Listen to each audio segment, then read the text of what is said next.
imagine another year or two. And it will continue until tomorrow morning.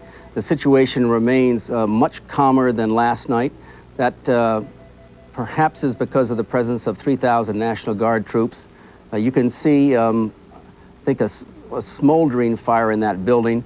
There are still a lot of buildings where there's still, some embers are still burning, but really, when you think of the large numbers and the fact that the horizon, a lot of people said looked like Kuwait at the conclusion of the war, the fact that the visibility has improved so much and the number of fires has diminished, perhaps is because of the huge number of law enforcement officers and National Guard troops who are now on the streets. Thank you, Jimmy. We appreciate this up-to-date report. Well, through movies and books and the evening news, Americans get a steady diet of violence. Even so, who was prepared for the images of the past few days? They came flooding onto our television screens, so horrifying that we wanted to look away. But with the issues involved, how can we afford to? We put together some of the sights and sounds that most of us will never forget. Maybe what's most tragic about all this is just how much nothing seems to change. We're nonviolent with people who are nonviolent with us.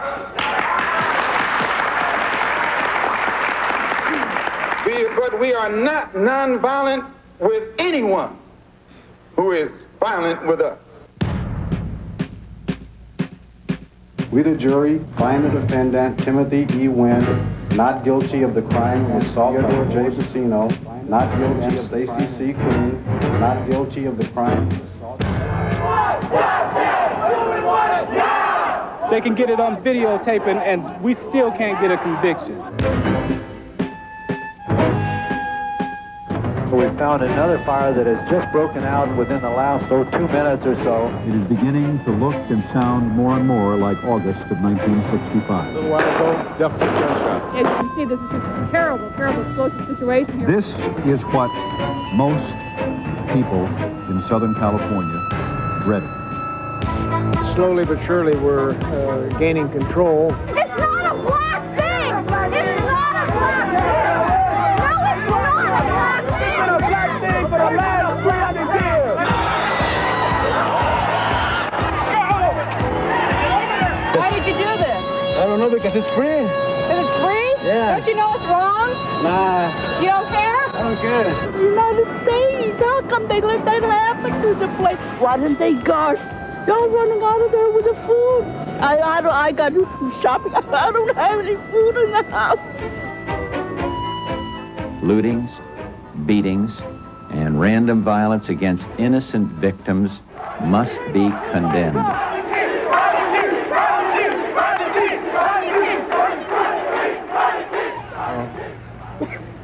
People, I just want to say, you know, can we all get along? Can we get along? Can we stop making it horrible for the older people and the kids? We've got to quit. We've got to quit. To see the security guard shot on the ground, it's just not right. I mean, please, we can get along here.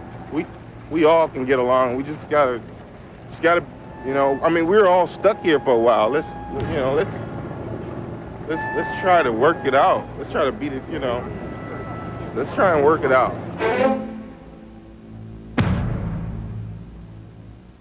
What seems to me something to keep in mind is that we should avoid focusing exclusively on the rage and inappropriate behavior of oppressed and frustrated people who started these riots. You know, we shouldn't lose sight of the fact that what the root cause is that jarring verdict in the King case is what touched all this off, and we have to keep that in mind. And you know, nothing, you can't think of any silver lining from this except to say that most whites, as well as most blacks, were appalled by the verdict and the aftermath. It is a mutual realization and recognition, and as Rodney King said, you know, we've got to live together. Can't we get along? We must.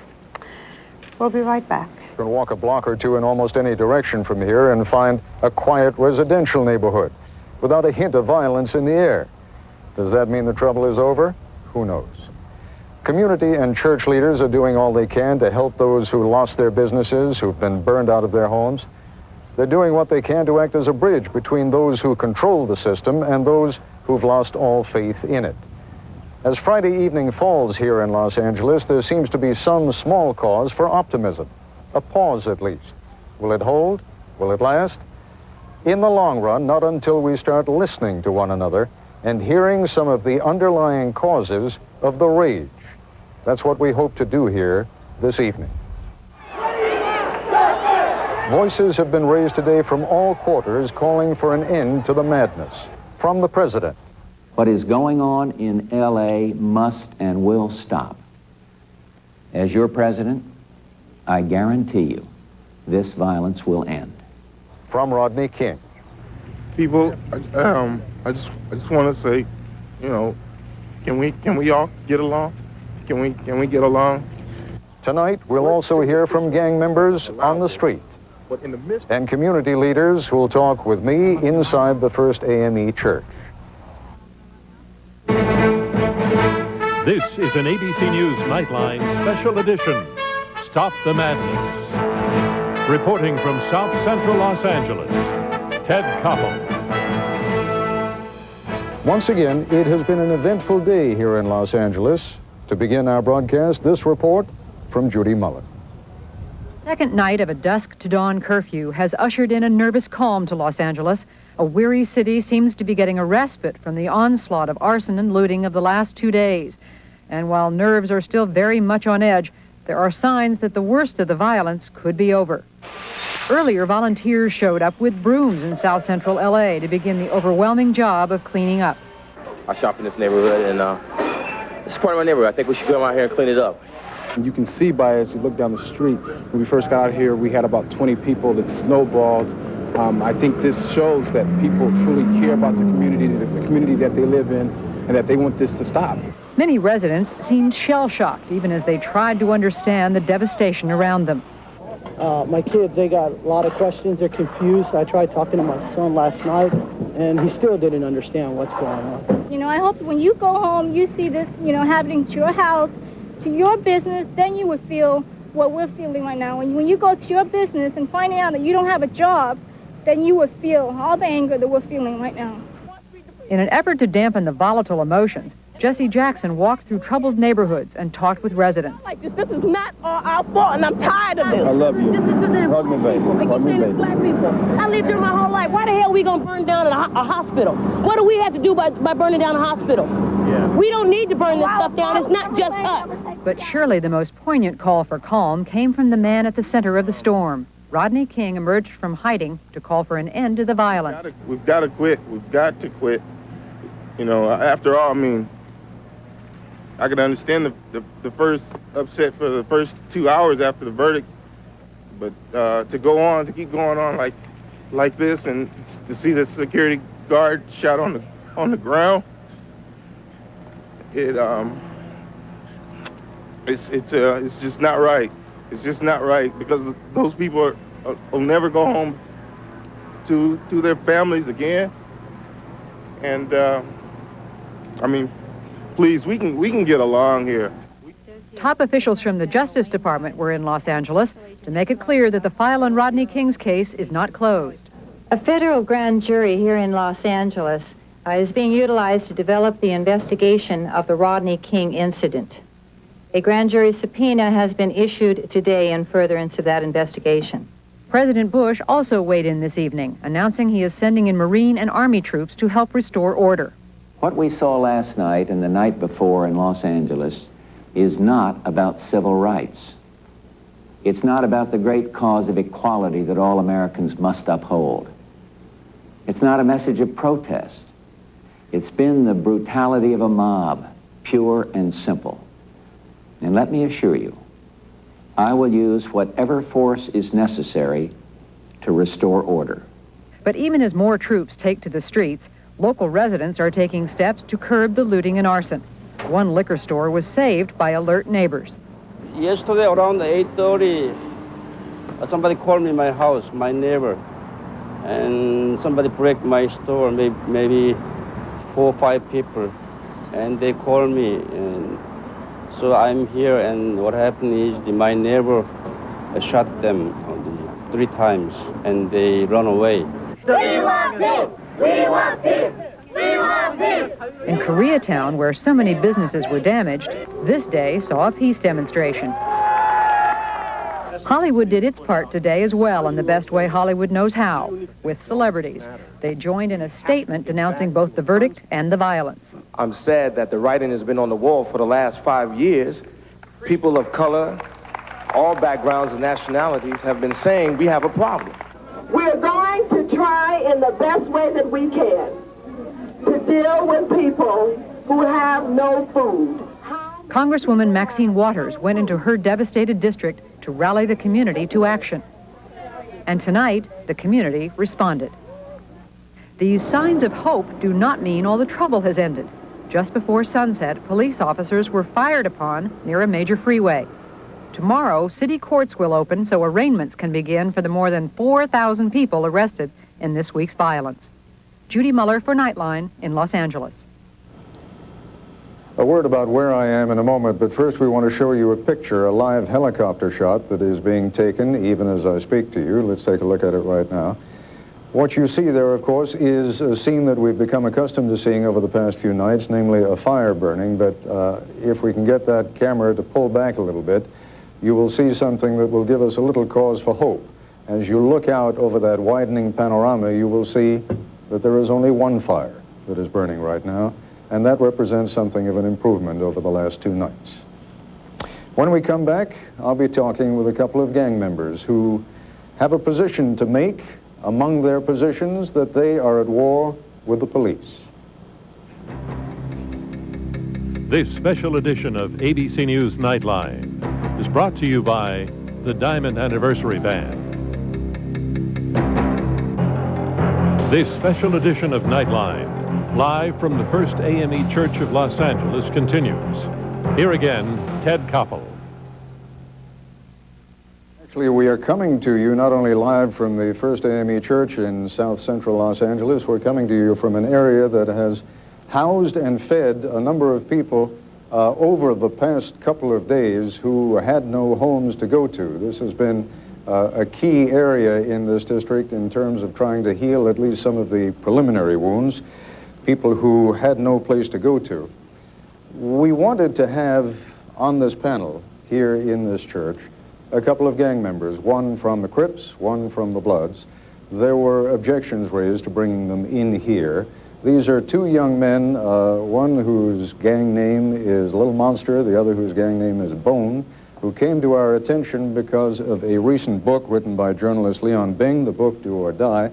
You're going to meet them both now, and in a couple of minutes we'll talk to the folks here to find out why it was that the preference was not to have them in the church. Let's go to that tape now.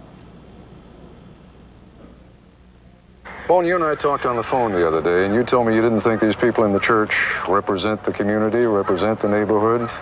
They've returned the favor. They don't think you guys represent it either. Right. As you can see, they didn't want to allow us in their church, you know. And it's been times where I've seen the preachers and the pulpit, deacons. I see them testify to everybody but a gang member. You know, they try to tell people to get Jesus in their life, and they'll talk to the person who already looks like he has Jesus in their life, and then we come along, you know, they shy away from us, you know, but we're no different from anybody else, you know. Well, they shy away from you.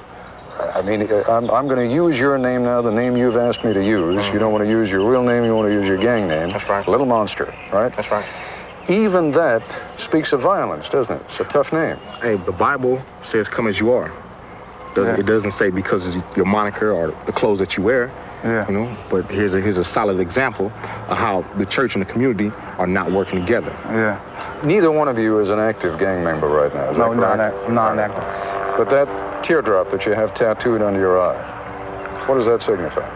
It signifies 1 year in jail or that you murdered someone. In your case? Both. Can you understand why those folks are a little nervous about having you represent the community on national television, about having people think these are the young men who speak for the community? Well, I'm sure they was afraid because only thing they know about us is what the media tells them. They don't know my intellect or his intellect, you know. They don't Well, one of the reasons I wanted to talk to you both is you and I talked on the phone, and I was very impressed by how eloquent you were. Let me, in the time that we've got, and I told you we've only got about 10 minutes, either one of you, what can be done to stop the violence? What can be done to bring this kind of thing to an end? Let me say this. It's not just the Rodney King verdict that made the crowd move like we did, okay? We're talking 400 years of oppression. We're talking Latasha Harlins. We're talking... Ron Settles. Right, we're talking all of this. Oliver X. Beasley. Exactly. So, I mean, you just can't suppress 400 years of oppression overnight. We're mad, we're upset. We're frustrated. And you know, they told us, you know, to let the system, you know, people told me the system's gonna work it out with Latasha Harn. You see what the system did. The system's gonna work it out with Rodney King. It slapped us in the face again. Yeah, all right, you know.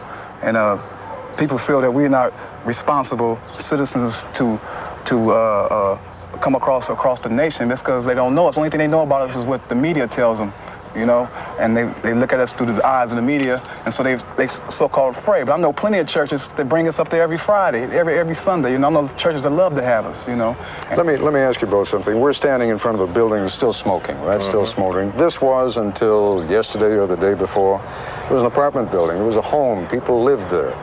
You and I talked yesterday on the phone, and I said to you, who's getting hurt here? People in the neighborhood are getting hurt. Well, let me first say, a home burning is a tragedy, but a liquor store, we got too many liquor stores in our community anyway. It's part of the problem. Owned by Koreans. Owned by Koreans. Taking money out of our community, not putting it back, disrespecting us, and basically treating us bad. They send their kids to college on our buying 40 ounces of beer, you know, and everywhere you look is a liquor store, you know. Now, I really don't condone the big markets being burnt all the way down, because I know my grandmother had to shop at the markets. But all these liquor stores across the street, down the street, you can walk every 90 yards, you got a liquor store, Korean zone. Hey, Bon, what was that you said? We're renovating our neighborhood. Yeah, renovation, you know. One of you, I don't know which it was, told one of my colleagues that this is sort of like the SNL scandal. Who was that? Was that you? Yeah. No, you know what? Let me say this. I don't know what city official allowed this, but in the midst of all this violence that was going on within LA, they closed 85 schools in South Central LA. Where are these kids going? They put these kids right on the street. You got 8-year-old kids in and out of buildings. Yeah. Where's the logic? You know, instead of setting up some type of a recreation center to, you know, to bring the kids to while this stuff is going on, they have them report to every day, you know, to calm them down. The kids are the ones out here in the streets, you know, and we don't control the kids. They close all the schools, you know. So to me, it's kind of like rhetoric, you know. They're saying you got to tell the children to stop, but then what are they going to do? They're going to be in the streets all day. You know, you got parents, irresponsible parents, you got responsible parents, you got parents with their own personal problems, on drugs, you know what I'm saying? That's a relief to them when they go to school, you know, so they don't have to watch them wherever. Now, the kids are here like 24/7, and they don't know the emotions or the morals of going in and out of the store, you know what I'm saying, all day. They're not even looking at it like that. Well, you just said, we don't control the kids. Yeah. You're wearing the colors of the Bloods, you're wearing the colors of the Crips, two biggest gangs in the area. If you guys can't control the kids, if you guys can't tell them to lay off, who can? Their parents. It starts at home. But yet and still, again, with so many kids out of school on hot days like it has been, you can't keep these kids confined in the house. You know, the United States government cocked up, what, 500 million to say the SNL. How much was that money they kicked? 500 billion to say the SNL scandals? I mean, tell me they can't open up a recreation hall. They can open up the Coliseum and bring every kid to LA to the Coliseum for all day and educate them and talk to them. But they don't want to do that. They want to parade around the Coliseum and make sure nobody gets in. All they got to do is the LA Unified School District can bust those kids in there every day. You know, if it's supposed, I understand it's dangerous for them at school, but they have a place to take them, but they don't rather do that. They rather spend the money on saving Ivan Boesky and the other guy that ripped off all those old peoples and the SNL scandals, you know. And people look at this. You got the working class guy who says, well, shit, they're ripping off the SNLs for 500 billion. Why shouldn't I go get that VCR? Or why shouldn't I go get that fruit or Coke, you know? I work hard, I deserve it, you know? It's not just, don't let the Daryl Gates and Bradley fool you and talking about these are thugs doing this. You see it on the tapes, you know, these people don't look like thugs, they're like family. They're going in with their whole families. And as far as the gang situation, we can give a damn about looting and burning. That's not our thing, you know? Our thing is straight up against the pigs. Yeah. Number one. And their thing is straight up against us, you know? And I heard people call them material opportunists because they're running in these stores, and that's right.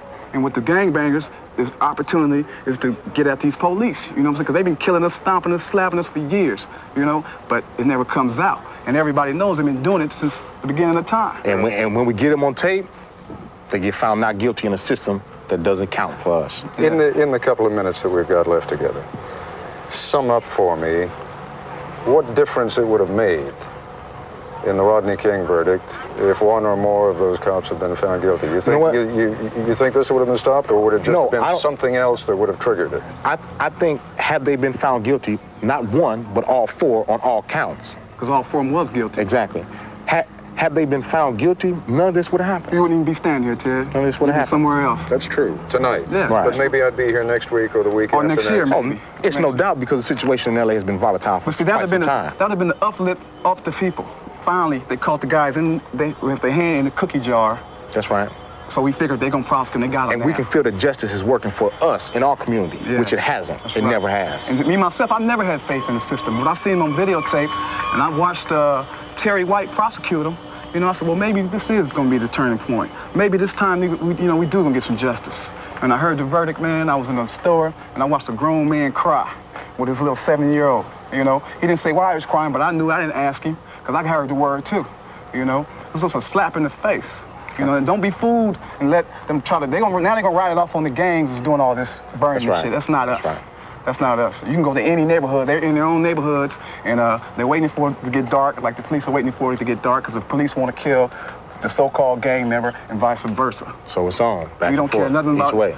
No shopping stores and none of that stuff. So if it seems a little quieter today, when you hear, I don't know if you did, I mean, maybe you were just riding over here, the president gave a speech tonight. Right? Yeah.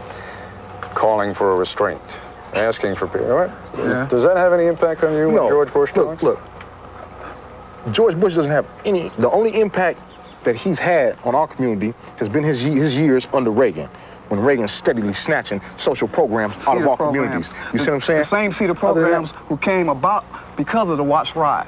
You know what I'm saying? You had the Watch Labor Movement because of the Watch Riot. Exactly. And people always say, well, what good is going to come out of this? It's going to be some programs. I heard some white architects on the radio the other day talking about coming in. You know, this is what it took, you know? And that's the same way the CEDAR programs, the high lunch programs, and all that stuff came about because of the Watch Riot. You know, I wasn't even born in the Watch Riot. One more George Bush doesn't carry any clout in our community. All right.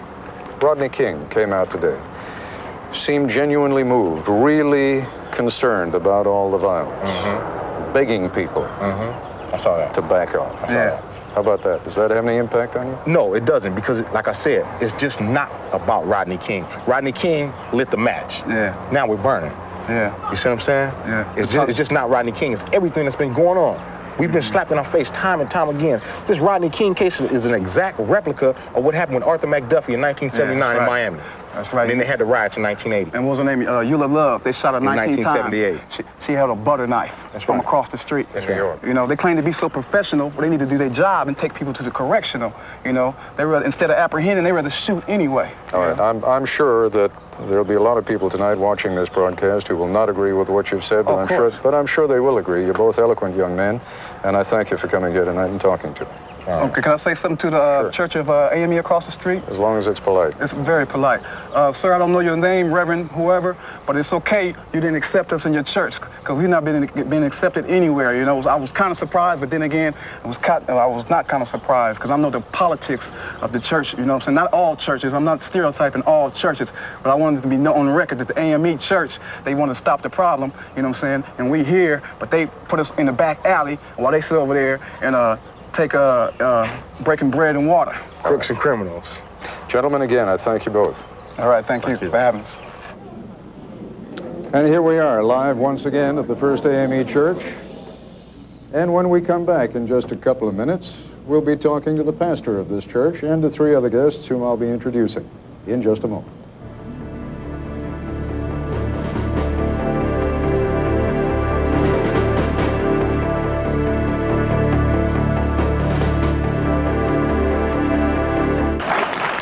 I think the 3 of them ask you to find a more creative way. Now, in my absence... Now, in fairness... Please, go right ahead. Reverend, I think you'll agree, the object was not just to put the 2 of them at this table, but to put the 2 of them at this table with you folks. Precisely, and so I found no fault in that. I found no fault in that.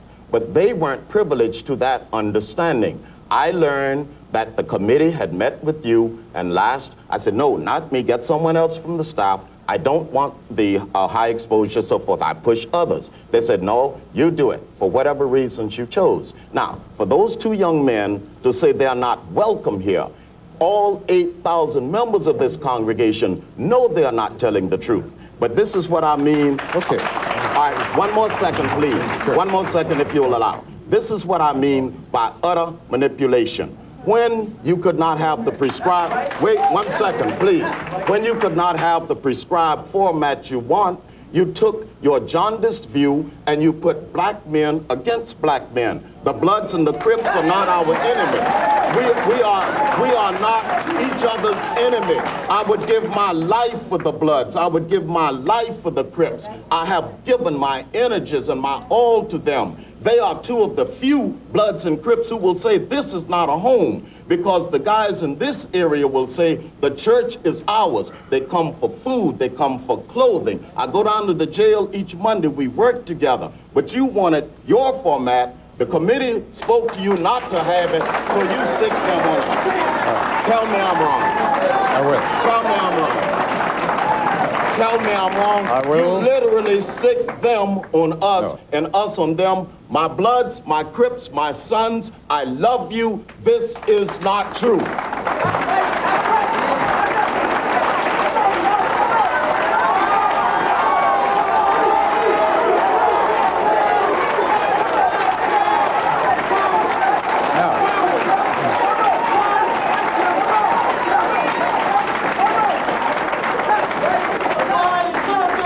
Because the truth now, Reverend, if I may, and I know you're a courteous group of people, the Reverend asked me a question.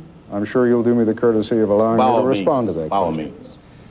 My response to that question is the format that we proposed, Reverend, yes. And it may be that you and I should have spoken rather than having members of our staff speak to one another, but the format we proposed was to have you folks at the table with those two young men. The question that I posed at the beginning of this program to you, and I pose it again, because I don't want to cause hostility between you and them or between you and me. The question I asked is, what do you think of what they said?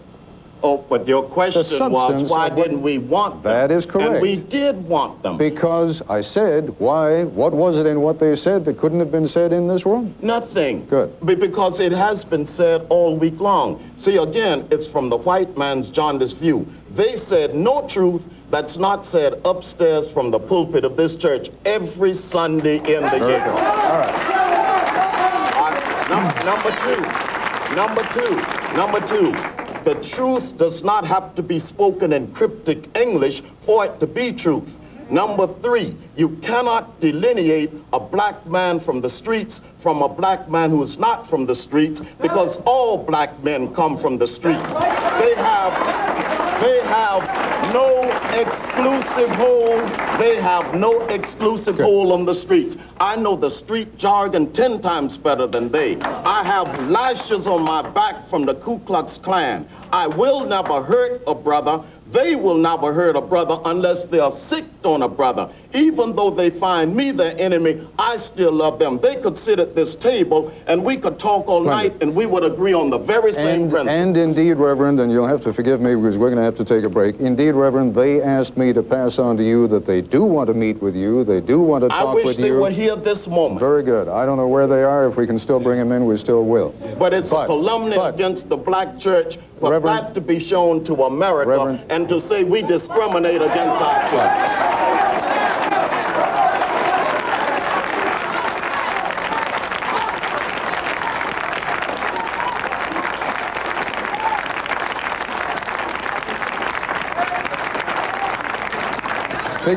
Figuratively speaking, Reverend, and only figuratively speaking, I have broad shoulders. If you need to use me that way, you go right ahead and use me that way. No. Let me finish. Let me finish what I'm going to say. Please. My point, folks, is we came here tonight to listen to you. That's what we're going to try and do. When I say to you, I know these folks don't necessarily represent every one of you, but let's at least get a chance to to listen to what everyone here at this table has to say. As soon as we clear up the unfinished business, will you confess that the facts I've just relayed to you are true? No.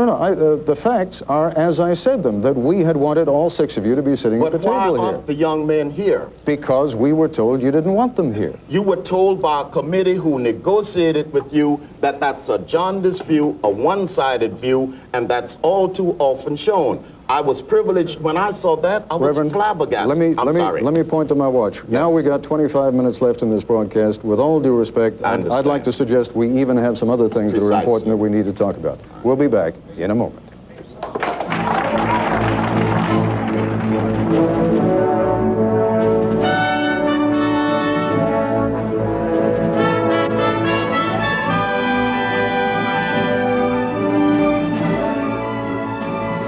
AME Church in South Central Los Angeles. Let me very quickly introduce our other 3 guests who have not yet had a chance to speak. Congresswoman Maxine Waters represents some of the hardest hit sections of South Central Los Angeles. She's been a longtime critic of the leadership of the LA Police Department. Jim Gallipo is a Los Angeles County probation officer with the Metropolitan Specialized Gang Unit. He's had some 20,000 gang members on probation going back nearly 30 years. And next to him, John Mack, the president of the Los Angeles Urban League and a leading activist in the African-American community here in Los Angeles. How, Mr. Mack, do we get beyond the kind of point that happens here when there is a little misunderstanding? It becomes white against black, black against black. We've got to get beyond that. We've got to get to some of the larger issues here this evening, even though we're only going to have about 25 minutes to do it. Where do we start? Well, we start by not spending the entire program discussing this issue for openness. It's unfortunate the misunderstanding occurred. I think that we need to, first of all, reiterate that our city is in the throes of great turmoil. Really, we've had a double tragedy. First, the totally unjustifiable jury the verdict acquitting those 4 police officers in the beating of Rodney King, which symbolized in so many ways the great injustice that African Americans and black men in particular, including some of those gang members as well as others who find themselves constantly being seen as the object of contempt and brutality by the police department, and the importance of us really changing a system. And this incident really, I think, laid out again the hypocrisy of America and Los Angeles in so many ways. And while all of us deplore the burning, the looting, and all of the businesses taking place out there now on our streets, and people are working together to bring it to an end, I think, first of all, it's important for America not to make the mistake of assuming that all of the people who are out there burning and looting are thugs and hoodlums. There are some people who are in great need, in great pain. Just so that everyone gets a chance to talk in this go-around, Congresswoman Waters, I did not sense in this hall here, and I guess we've got, what, about 125 people maybe here, I didn't sense any deep connect when the President of the United States was making his comments. We didn't hear the whole speech here. You hear laughter. Ted, that's putting it mildly. I'm more than concerned that the President had the audacity to try and use what has happened here as a chance to prove again how tough he is.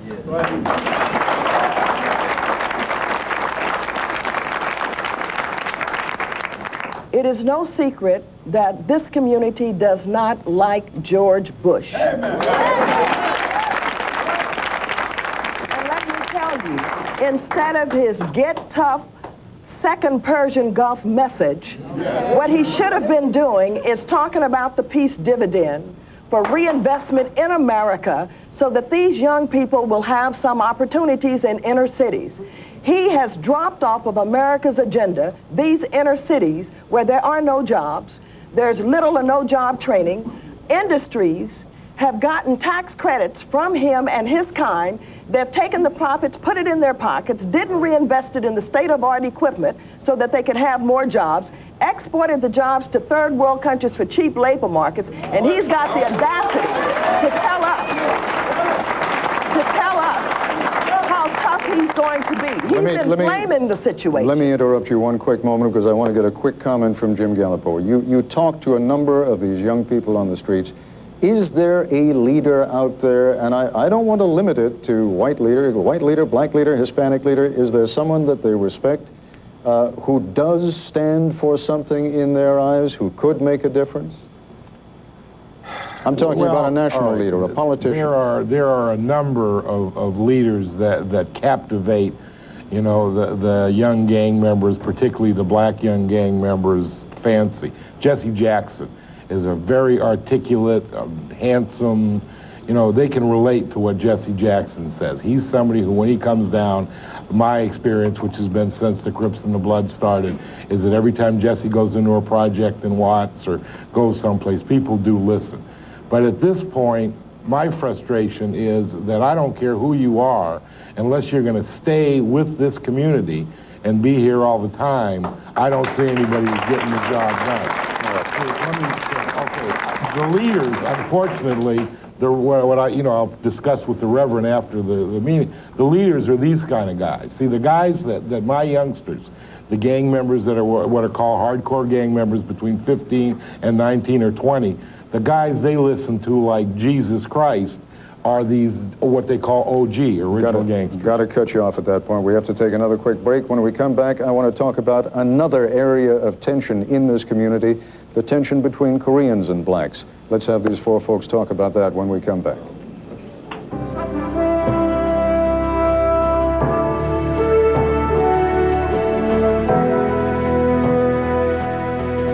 Stop the Madness, live from the First AME Church in South Central Los Angeles, continues. Once again, Ted Koppel. This program is double its normal length. That's not nearly enough, doesn't even begin to be enough, but let's get to the issue, Congresswoman Waters, of the overt hostility that we have seen over the past couple of days between members of the black community and members of the Korean community. Explain it to me, and what can be done about it? Well, Ted, I think you know, as well as any intelligent human being, that when people feel oppressed, they feel isolated, they feel without opportunity, they are suspicious of those who appear to do better when they have been trying so hard. And it appears that resources are forthcoming to others. It appears that others can walk into situations and all of a sudden be in a better position. We are pitted against each other because we have a lack of leadership in this country. We have a government that does not recognize how to share opportunity, and people are pulling and pushing, trying to do the best that they possibly can. This has been exacerbated in this community recently by the killing of Latasha Harlins by a store owner who comes from the Korean community. Let us not deny that there are tensions. Let us not deny that there are suspicions. Let us not deny that we have a people who are down here who all of a sudden really do believe that people are coming from someplace else and they're doing better. All right. This exists. Reverend Murray, tensions are created. And how do you begin, if indeed that is the goal? How do you begin to bridge that gap and to ease that tension? That we go to the fault first and then we correct the inequity. The last three prime ministers of Japan, black folks, Latinos are lazy, they are stupid, and they are not industrious in any way. What does Japan have to do with Korea? The same mentality. Exported to Japan, exported to Korea by the American white man who constantly puts the American black man down everywhere he goes. The Korean got his image of me from white America. The Korean got his image of me from white America because he didn't know me from Adam's house cat. And now as the black and the Korean dialogue heats up and we are talking to each other, they learn of us. One simple fact, 46 founders of Los Angeles, 42 of them Native Americans and African Americans. That makes a difference. All right. Mr. Mack, again, is this a problem that this community, in your opinion, wants to solve, or would it be better if the Korean merchants pulled up their roots here, shallow as they may be, and went somewhere else? Oh, I think that the African-American community wants to solve it I believe that there's got to be a lot of work done on both sides of the fence. First of all, Korean merchants are going to have to stop blowing black customers away for openers. I respect the differing cultures of every racial and ethnic group, and I understand the Koreans tell us all the time that their culture is different from ours, but they're here in America now, and they're doing business, in our community. So one of the smart things to do is if you're doing business in a given area, then you are going to learn the custom, you're going to learn the marketplace. So it seems to me that has happened. Now the other part, if I may just quickly finish, the other aspect to this that's very critical from our standpoint, we need to also begin to own some of our own businesses within our community. So that then there will be a stake, a much greater stake, and we will not have to fight some of those battles. All right, Jim Gallipo, I know you want to make a comment. Give me an opportunity here for another break. I apologize. When we come back, we'll start with you. Back in a moment. One of them said to me, though, who picked those people? You know, who picked those folks sitting up there? Let me say something to you right now, What makes Ted. you the community leader? Now, in your case, at least, you were elected by the folks here. Well, no, that's not the point. The point is, first of all, I didn't know I was going to be placed in this situation. I have never been in a situation where I was perceived as being against anybody. I've spent my entire day in Nickerson Gardens, Jordan Downs, Imperial Courts, Hacienda, and Avalon today. The other night, 400 gang members came together as a result of a lot of work that's going on, representing Jordan and Imperial and Nickerson. They came together and decided they're going to work together. That's because not only Jim Brown, but Maxine Waters have been working over the past 5 years, helping to bring them into a situation where they can begin to respect and love each other. So I think the image that went out is not a correct one. We're not against them, and they're not against us. And America needs to know that we're all together. All right.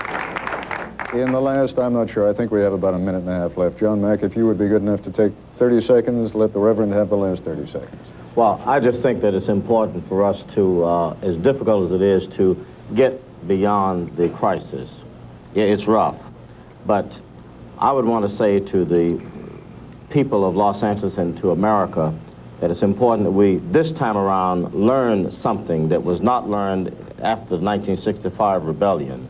That is that we have some major problems here that must be addressed on a massive basis.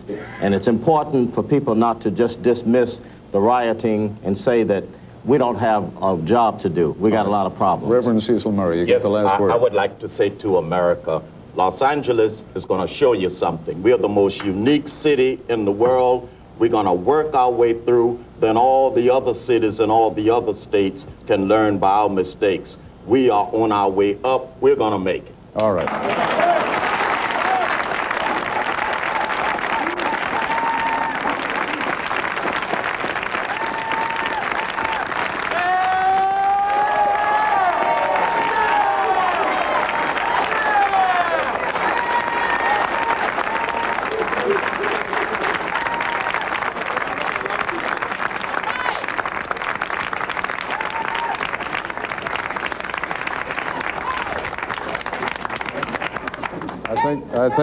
I think that says it all. We'll be back in a moment to say goodnight. The audience asked me to make a commitment that this was not just a one-time media hype, that we would do this kind of program again on this kind of subject. Consider the commitment made. That's our report for tonight. I'm Ted Koppel in South Central Los Angeles. For all of us here at ABC News, good night.